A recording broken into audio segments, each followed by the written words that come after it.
The Love Song of J. Alfred Prufrock.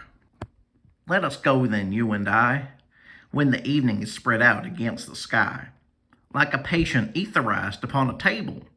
Let us go through certain half-deserted streets, the muttering retreats of restless nights in one-night cheap hotels and sawdust restaurants with oyster shells. Streets that follow like a tedious argument of insidious intent to lead you to an overwhelming question. Oh, do not ask, what is it? Let us go and make our visit. In the room, the women come and go, talking of Michelangelo. The yellow fog that rubs its back upon the window panes, the yellow smoke that rubs its muzzle on the window panes, licked its tongue into the corners of the evening, lingered upon the pools that stand in drains, let fall upon its back the soot that falls from chimneys, slipped by the terrace, made a sudden leap, and seeing that it was a soft October night, curled once about the house and fell asleep. And indeed, there will be time for the yellow smoke that slides along the street, rubbing its back upon the window panes. There will be time to prepare a face to meet the faces that you meet. There will be time to create, and time for all the works and days of hands that lift and drop a question on your plate. Time for you and time for me, and time yet for 100 indecisions, and for 100 visions and revisions before the taking of a toast and tea. In the room, the women come and go, talking of Michelangelo. And indeed, there will be time to wonder, do I dare? And do I dare? Time to turn back and descend the stair with a bald spot in the middle of my hair. They will say, how his hair is growing thin. My morning coat, my collar mounting firmly to the chin. My necktie rich and modest, but asserted by a simple pin. They will say, but how his arms and legs are thin. Do I dare disturb the universe? In a minute, there is time for decisions and revisions which a minute will reverse. For I have known them all already, known them all, have known the evenings, mornings, afternoons.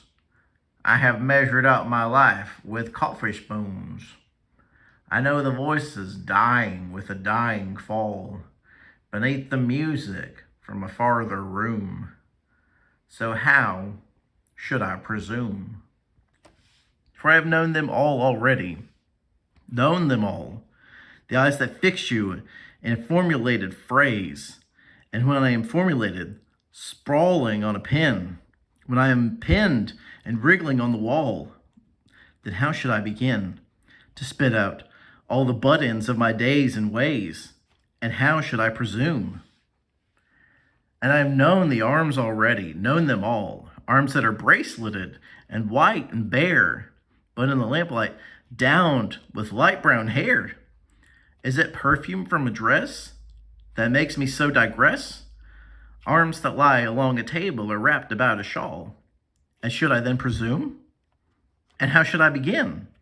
Shall I say, I have gone at dusk through narrow streets and watched the smoke that rises from the pipes of lonely men in shirt sleeves leaning out of windows? I should have been a pair of ragged claws scuttling across the floor of silent seas. And the afternoon, the evening, sleeps so peacefully, smoothed by long fingers, asleep, tired, or it malingers, stretched upon the floor, here beside you and me. Should I go after tea and cakes and ices? Have the strength to force the moment to this crisis? But though I have wept and fasted, wept and prayed, though I have seen my head, grown slightly bald, brought in upon a platter, I am no prophet, and here's no great matter. I have seen the moment of my greatness flicker, and have seen the eternal footman hold my coat and snicker. And in short, I was afraid. And would it might have been worth it after all, after the cups, the marmalade, the tea, among the porcelain, among some talk of you and me.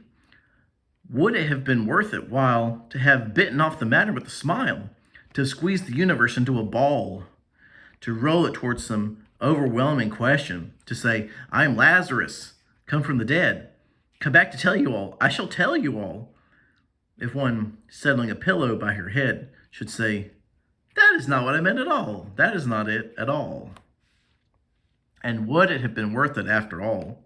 Would it have been worthwhile after the sunsets and the dooryards and the sprinkled streets, after the novels, after the teacups, after the skirts, the trail along the floor? And this, and so much more? It is impossible to say just what I mean.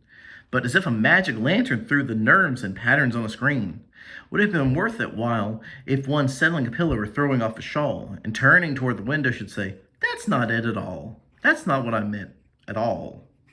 No, I'm not Prince Hamlet, nor was meant to be.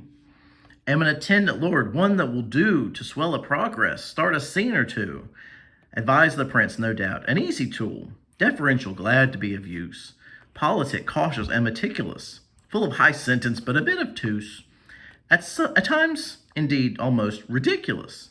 Almost at times, the fool. I grow old. I grow old. I should wear the bottoms of my trousers rolled. Shall I part my hair behind? Do I dare to eat a peach? I shall wear white flannel trousers and walk upon the beach. I have heard the mermaids singing, each to each. I do not think they will sing to me. I have seen them riding seaward on the waves, combing the white hair of the waves blown back. When the wind blows the water white and black, we have lingered in the chambers of the sea, by sea girls wreathed with seaweed red and brown, till human voices wake us